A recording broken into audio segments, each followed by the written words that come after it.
Nesse bloco, vamos falar sobre marketing pessoal e de sua importância para o sucesso profissional.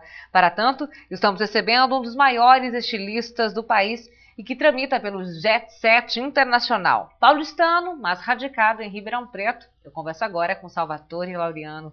Sal, estou muito feliz de recebê-lo aqui na nossa PPTV. Seja muito bem-vindo. Obrigada pela sua presença. Obrigado, Patrícia. Eu também estou muito contente de estar aqui com você. Sal, marketing pessoal é uma ferramenta realmente de trabalho e você faz isso muito bem, né? A que você atribui isso, então? Patrícia, eu sou formado em administração de empresas e especializado em marketing e comércio exterior. Mas eu não sei, eu acho que está no DNA, você tem que saber até onde o potencial do teu carisma e realmente aplicar esse marketing não só no produto, mas em você. Tá? Porque você dar um é o produto. Sal, então, pra gente, assim, de alguma Olha, característica? Patrícia, eu tive a honra, e não esqueço palavra por palavra, que eu tive 15 minutos com o Mr. Bernard Arnault, que é o dono de um dos grandes conglomerados de moda e beleza mundiais, que é o grupo LVMH, donos da Dior, Louis Vuitton, do Cognac e tal, da L'Oréal. E eu consegui ter 15 minutos, olha a pretensão, eu estava prestando para ser o estilista do grupo Dior. Junto com pretensão nada, Sal, tá certinho. Junto com o John Galliano. Aí o John Galliano ganhou. E eu tive uma entrevista com ele e esses 15 minutos realmente eu aprendi o que em 20 anos de profissão eu não havia sacado. Quer dizer, eu já tinha, mas confirmou. E numa intensidade maior de um homem do calibre dele, né? Que realmente uma grife, digamos, vamos colocar Versace, a grife Versace. A cara da grife era o Gianni, que era o estilista que infelizmente faleceu há alguns anos, foi assassinado, e que a irmã dele está tentando levar, ela tem mídia, tudo, mas ela está fazendo a coisa um pouco ao contrário. Então o que ele fazia? Ele colocava a carinha dele no desfile, nas entrevistas, com as estrelas, entrevistas, presenteava as estrelas com a grife dele. Uma hora a Madonna começou a usar aqui, a Lady Di lá, Jennifer Lopez cai, blá, blá, blá, e a coisa bomba. Isso chama-se marketing. Não você ficar sentado no teu estúdio, no ateliê, contratando assessores de imprensa, que eles não vão fazer milagre. Se você for uma mosca morta, bem, esquece. Você pode contratar o melhor assessor de imprensa que não vai virar mesmo. Então você tem que ser o marketing, ele tem que estar dentro de você, não só para o produto, mas para você mesmo. E saber o que falar também, né, Sal, na hora sem certa, dúvida, né? Se colocar, sem dúvida. Né, um sorriso, porque não adianta você também estar ali presente com cara Não, fechado. não. Tem que saber, eu não vou dar nomes, mas tem muitos estilistas brasileiros, bem, que você vê no nossas circuladas em São Paulo, neguinho entra mudo e sai calado. Pô. Como é que ele quer realmente ter sucesso acontecer? Acontece porque ele é bom, ele é talentoso, tudo. Mas poderia estar acontecendo muito mais a um nível internacional, uma coisa muito maior, se ele tivesse aquele carisma, um sorriso, como você falou, né? Um sorriso no rosto, eu acho que abre qualquer porta. Bom, então do administrador para o feeling da moda. Quando despertou isso em você, Sal? Olha, Patrícia, meus pais queriam que eu fosse médico, tá? Desde pequeno eu fazia curativo nos cachorrinhos, nos gatos e tal. E, de repente, nem veterinário eles queriam, médico. Eu fui. Meu pai era professor de matemática e física. E eu nunca fui bom aluno em matemática. Hoje eu sei uma calculadora na mão e não sou nada. Nada de HP? Nada. E eu cheguei a entrar na Faculdade do Rio de Janeiro, na Faculdade de Medicina, e fiz 6 meses, já estava até com lugar, tudo. O pessoal de São Paulo, né, que chamam, como é que chama? Que os estudantes, eles formam... Residentes? Os residentes estavam alugamos uma casa, e 6 meses eu fui assistir participar de uma dissecação dorsal e desmaiei. Aí desmaiei porque a cabeça do cadáver caiu no meu colo. Com o olho desse tamanho arregalado. Aí bem, eu falei, não, tô fora, não é isso que eu quero, deixa pra quem gosta. Não é natural pra mim. Né? Não. Até hoje eu não lido bem com esse negócio de sangue. Hospital, detesto ir em hospital. E sirena, não gosto muito. Então eu falei, não, o que eu tô fazendo aqui dentro? Não é minha verdade. Aí liguei pro meu pai e falei, pai, tô indo. Ele falou, venha que a gente decide o que fazer. Ele falou, não, você tem que ter uma faculdade, que é o teu A minha herança para você é uma faculdade. Eu falei, tudo bem. Aí eu fiz administração, mas sempre desenhei, Patrícia. Eu tenho... Isso te ajudou? Muito, para hoje estar aí com a sua empresa, com a sua marca? Eu encarava os meus desenhos, eu desenhava, digamos, no primário, tá? Eu fazia concurso de Miss. Então eu punha as meninas com as carinhas, eu sempre gostei de desenhar carinhas e tal. Então era Miss Estados Unidos, Miss Brasil, Miss Itália, Miss França. Poxa, quem diria que um dia você ia estar vestindo uma Miss? Foi. E eu desenhava tal, fazia concurso e no final da aula eu colocava primeiro, segundo, terceiro lugar, classificar. E o povo começou a sacar, começaram a fazer apostas. Não, tal bonita, tal, quem vai ganhar, tal. Eu encarava aquilo como um hobby, né? Até que eu saquei. Olha aí, meninada, que a melhor profissão no mundo é aquela que você escolhe o teu hobby como sua profissão. Não tem erro. Você vira workaholic, você trabalha 24 horas por dia, você não tem cansaço, nem mental, nem físico. Vai, né? Sabe? E a melhor proposta é essa, ter o hobby como sua profissão. E também tá aí nessa história um pouquinho...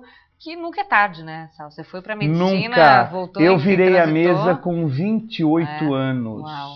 Com 28 anos, eu trabalhava na Goodyear, lá na Avenida Paulista, no Top Center, no 9º andar, departamento de exportação, fazia intercompanies, que era na época que os Estados Unidos estava brigando com o Irã, que era o Ayatollah, aquela coisa toda, os reféns e tal, mas eles exportavam para o Irã. Só que não podiam ir direto. Então as câmeras saíam dos Estados Unidos, vinham para o Brasil e ia para o Irã através do Brasil. Né? Aquela coisa de bastidores, né? E eu que cuidava dessa transação. Eu já estava quase me mudando para Michigan, lá em Akron, em Ohio, onde é a central da Goodyear. Eu estava quase, eles iam me levar para lá, que eu falei não. E aí eu comecei a atender nos sábados como hobby, que eu era muito amigo da baronesa Ana Frida, que era uma estilista magnífica em São Paulo, na colônia judaica, lá na coletividade.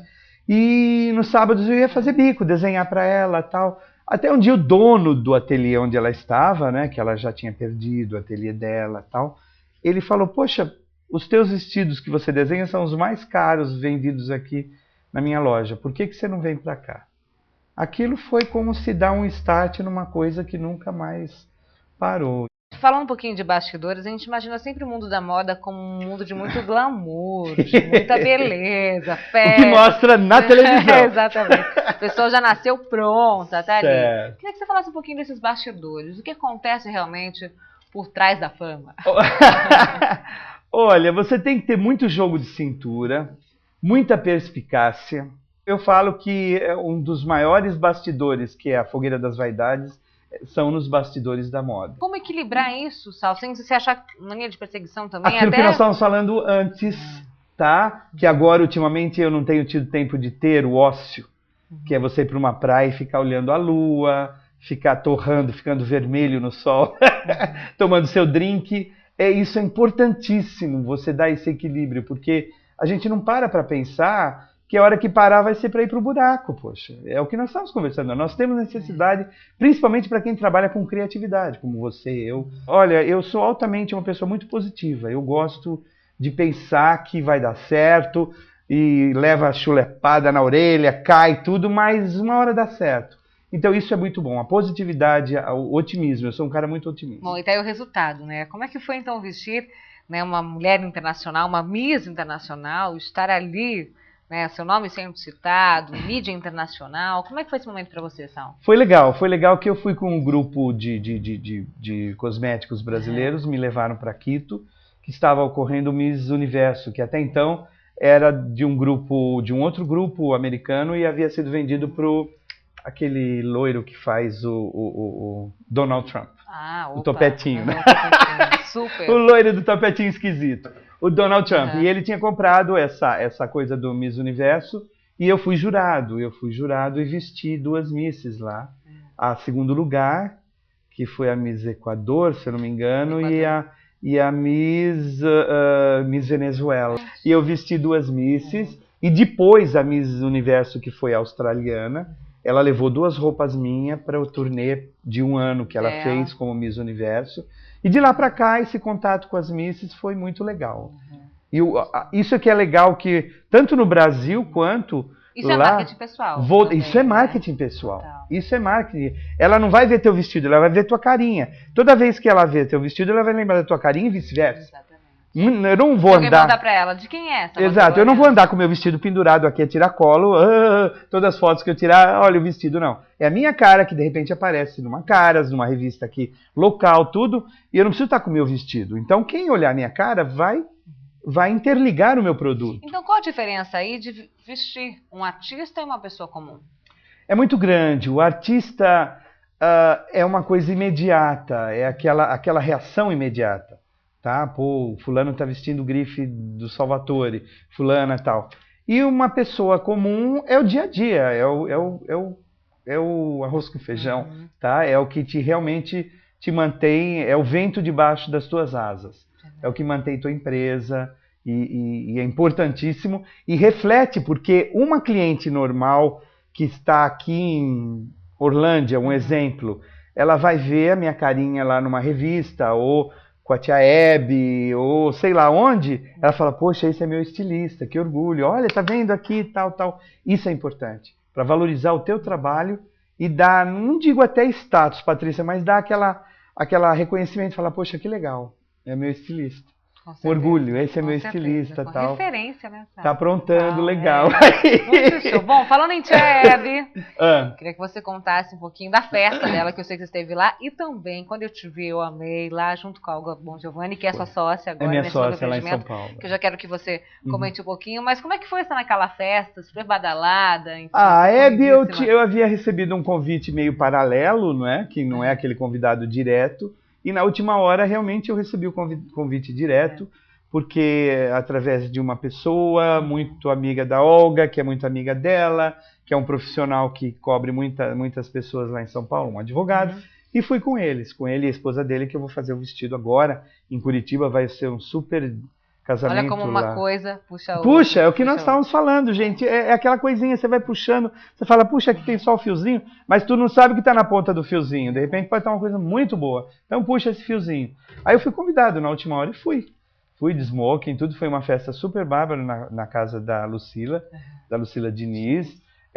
Estavam sendo esperadas 400, 500 pessoas, tinha mais de 1000 pessoas. Nossa. Então falar um pouquinho dessa sociedade com a Olga. Como é que tá um pouquinho? Um pé em São Paulo, um pé aqui? Então, eu fico segundas e terças em São Paulo, atendendo no meu ateliê lá em Pinheiros, e o restante da semana em Ribeirão, que é o meu porto seguro aqui. E com ela, muito legal que ela está no momento que ela realmente está numa entre TVs, não é? Que ela saiu da RTV, está estudando, e algumas propostas e outras tal. Então é um tipo de investimento, é um namoro que já vem vindo há muitos anos. Eu conheço a Olga há uns 10 anos, antes dela vir, quando ela veio de Cascavel para Bandeirantes, eu a conheci. Eu investi assim, tipo, ninguém conhecia, aquela mulher da voz gostosa, que ela tem aquela voz rouca, gostosa e tal. E ela é jornalista, né? Ela está metazanando há uns anos, vem para São Paulo, vem. Mas eu acho que tu tem a hora certa, não é? De repente agora foi o momento e foi uma mídia muito legal, com a feira lá na Daslu e tal. Então, eu acredito na hora certa. Poxa, Patrícia, essa coisa, você fala... Gente, nunca é tarde. Já visto na minha área o Roberto Cavalli, tá? Ele estourou há uns 3, 4 anos. O cara estourou com 70 anos nas costas. E altamente produtivo, talento a 1000. Então isso não quer dizer nada, isso me motivou bastante. Eu ainda não tenho 70 anos, então, mas eu acho que... Sal, pra gente fechar, assim, sonhos de Salvatore Laureano. Sonhos, gente, se realizam sim, se a gente quiser.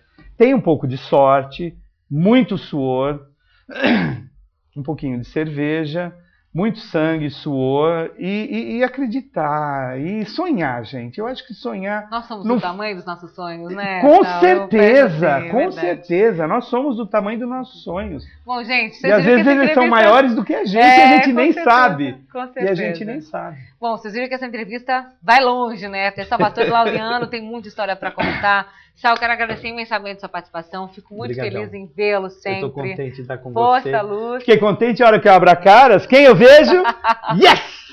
A minha amiga Patrícia. Tá vendo? É só você que sai, não é só você também. Fiquei contente, estão mostrando o trabalho dessa menina, que também, como eu, viemos de São Paulo, estamos aqui, adoramos Ribeirão Preto e região, mas é bom mostrar o nosso trabalho lá, né? É bom, muito bom. É muito o que bom. nós estamos fazendo aqui, é muito bom. Muito bom. Sal, um grande beijo. Obrigado, Patrícia, um beijo no coração de todos vocês. Valeu, gente.